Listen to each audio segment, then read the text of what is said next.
and welcome to another episode. I know every single week you must be so tired of hearing me say this, but I love what I do because every week I meet new people. And when given the opportunity, you learn from others because we are a community of business owners and moms and wives that love to hear about the daily grind and other people. So, with us today, is a special guest of mine, and I will say a new friend. And I am so excited for everybody to learn a little bit more about not only who she is, but what she is up to. So, without further ado, I would love to introduce you to Miss Isa. How are you? Hi, Rhonda. I'm doing well. So excited. I know, first of all, that I know you and I'll say it this way. I loved your message about who you are and the communities that you represent when you and I first met. But trying to get you on the show because I love giving people a platform. So I've been trying to get you on the show, and it's been hard to kind of lock down some time because you are a mom and you work.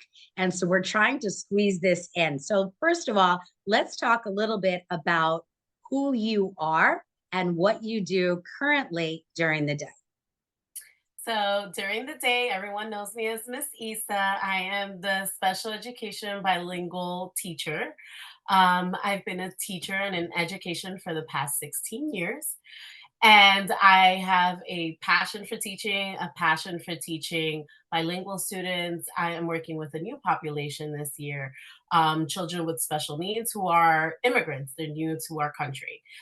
So I've come across its own challenges, but it's been really a new year of growth, a new year of enlightenment. In 16 years, I didn't think I could learn much more, but I definitely have this year. I'm also a new mom. I have a 16-month-old, and it's, being her mom, and I don't know, she's a little gifted.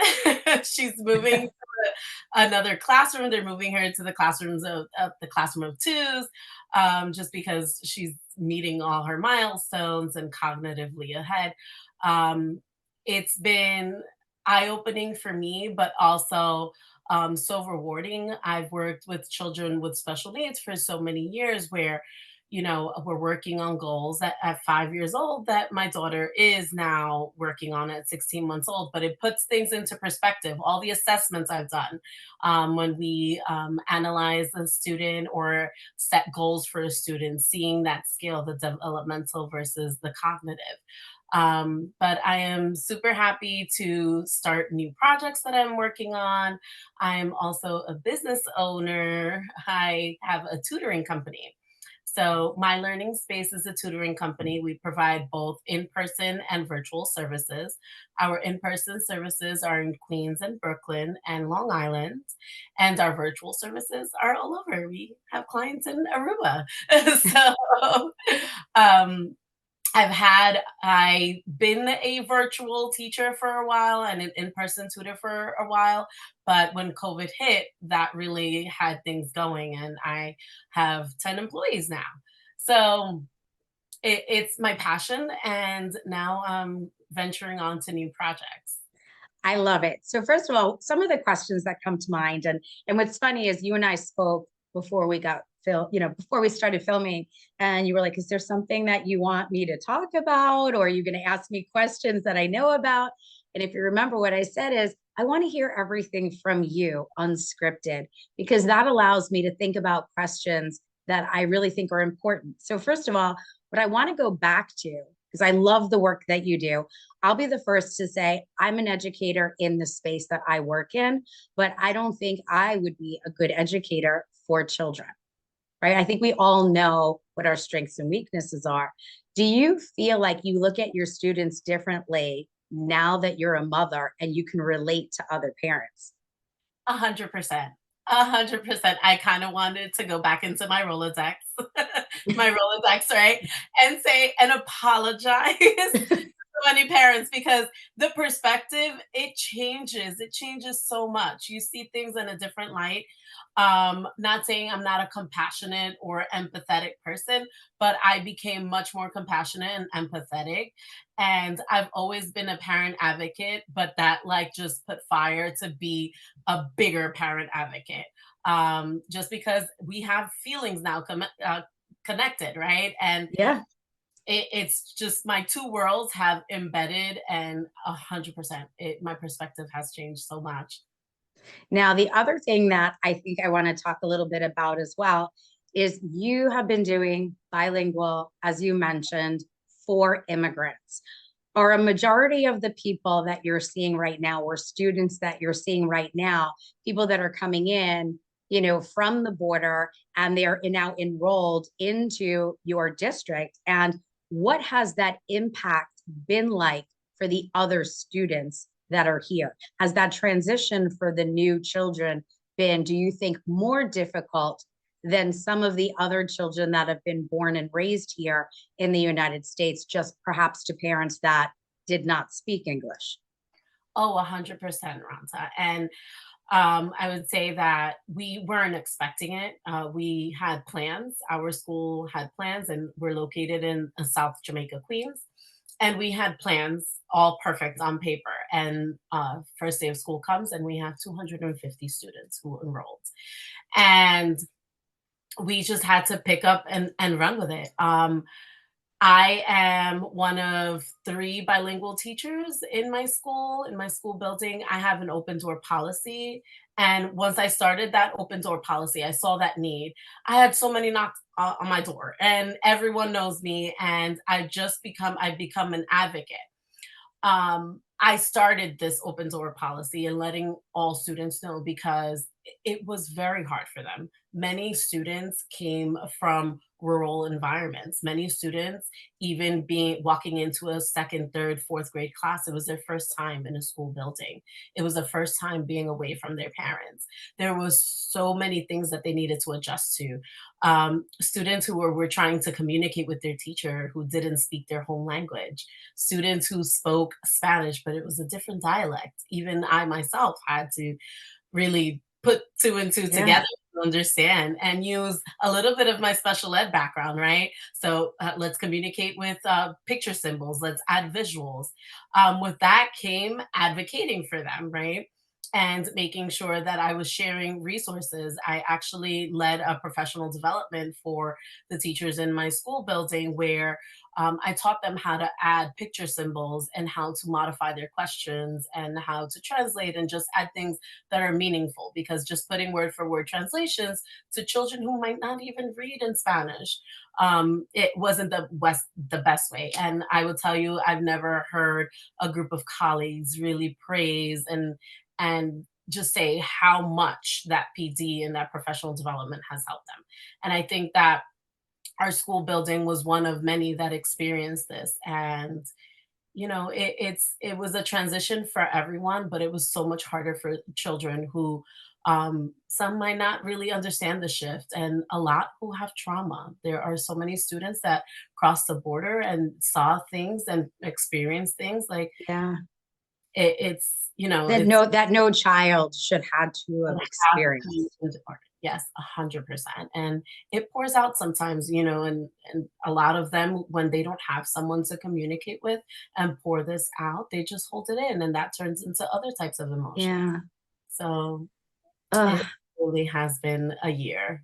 Well, I think that it's amazing that you have tackled and you are trying to become part of the solution for, unfortunately, this population of, people into the community. It's very difficult when you are faced with one or two children, but this is an abundance, right? And not an abundance, not to say in a good or a bad way, but unfortunately in an unpredicted way. So I just thank you so much for being you and doing you. So now what I want to do is pick back up and talk about Miss Isa, because I'm so excited. I think it was important for people to know who you were first, because Yeah. now really what I want to do is jump into your new project. So excited for you. So we could see a little bit my play space, and I know we could see a little bit of your logo in the background, but you, you're just so empowering. Not only are you a mom, to, of course, a baby, like you said, a little girl, 16 months old, which is hard enough. You're working full time. You have an abundance of stress, but now you want to continue to grow within the communities and add even more. So tell us a little bit about the birth and development of My Play Space, and give us a little idea and a sampling of how the people in our community can become part of your ecosystem. So my play space is a space that I honestly, ever since I became an educator, I dreamed of. And I would always say, wow, I need a place where inclusivity, diversity is number one. So my play space is an inclusive play space in which we will provide a space for birthday parties as well as specialized classes. The classes will not be limited to, it's a summary of all the ideas. I can't get Good. all my ideas and all my Get it sessions out. Get there. it out. You're okay. Definitely want parent and me classes, yoga and music classes, art therapy classes. I have a network of colleagues that I am working with that include occupational therapists, physical therapists, speech therapists, art therapists, music therapists, where we're coming together to provide a space where we all feel inclusive, where we all can find a safe space, a safe environment where children of all abilities are invited. My passion came from working with so many families, working within school buildings, working in agencies, working within the homes, working within the communities, right? Where every parent I encountered that has a child on the spectrum or a child with disabilities had that fear of going to a play space, right? One, because of the access, two, because of the child's behaviors, and three, because of the accommodations. I want my play space to be that go-to place for that child, for that parent that has that child that they fear can't participate in a play space or doesn't have access, right, to an equal play space. That's who I will be. I am going to have sensory integration, sensory walls, hands-on, a calming corner, dimmed lights, noise cancellation headphones, everything available, communication boards as well, everything that we will need for all students to be able to participate. It sounds like a wonderland for the parent that has a child on the spectrum. I know that I do a lot of philanthropy, and I do work with a few organizations that work with kids with special needs, more specifically on the spectrum, autism and Asperger's. And so many of those touch points that you just said are one of the biggest fears that they have, because you're hitting it on the head. These children don't integrate like a normal child would. So they have different needs, and they want to play or they want to express themselves, but maybe people, they're misunderstanding their behavior, right? Or if somebody is loud, it's not that they're loud and they're trying to be, it's just who they are. And unless you are in that environment to understand how somebody's expressing themselves, other children may be fearful, right? Or if there's a circumstance. So I love that you are putting this together. How are people, well, first of all, tell everybody where the location is, and also how you are working to let people know about the fact that you're getting ready to open, because you're not open yet. You're working on it, but you're not open just yet. Yeah, so we're on Long Island in Suffolk County. We are opening up in Babylon Village, in on Main Street, and we will be letting people know via social media. I am working together with a great company that's helping me with marketing. We are also going to spread flyers and send. I have like a little coupon that I want the local Sure. schools, libraries, parents that I meet in parks, just trying to get the community involved, putting out reels and mostly social media. Do you think that working with other not-for-profits that have children that align with your cause might also be a good avenue for you? 100%. 100%. I feel like every nonprofit should know about this space. In the future, I've also been thinking about maybe having it as a space where nonprofits can take trips and place. We can have an open play session for them during the school day or during their day have day. Absolutely. Now, what kind of hours do you think you're going to be open? So right now it's 9 to 8 p.m. The reason we have 8 p.m. is so that we can do like a 5:30 to 7 birthday party. But our play sessions are going to stagger throughout the day. On Saturdays, we are open later, Sundays 9 to 3.